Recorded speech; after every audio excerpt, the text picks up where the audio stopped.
We're going to show you how to test your convection fan using test mode.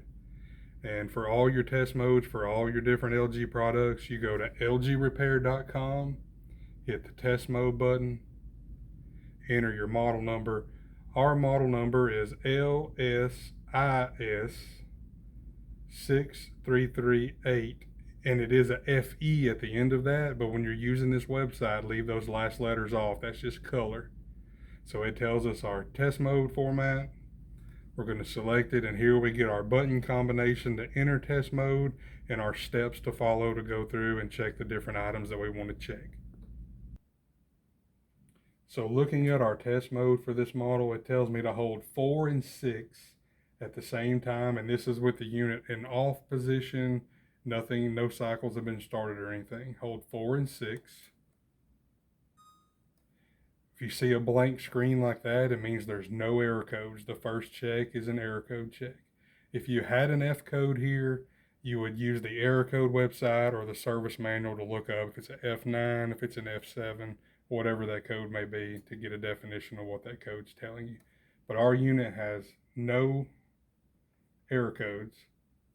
It's telling us to hold down the 4 and 6 keys again. This tells us our software version that's on the board. It's now telling us to hit the 0 button.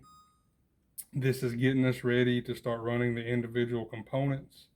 We're going to press the start button one time. And now each time that I press start, it's going to turn on a different function.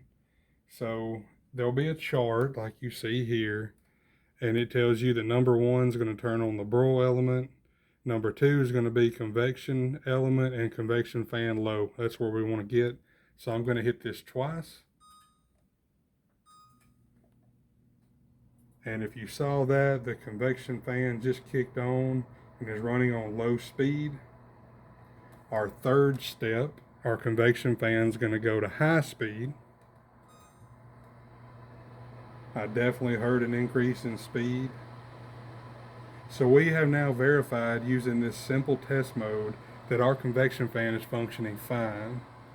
Now to get out of the test mode on the models that have the knob like this one does with all the different cycles, you just simply turn the knob to anything except off and then go back to the off, and now you're back to your in the off position ready to start a cycle. That's how you use test mode on the oven ranges.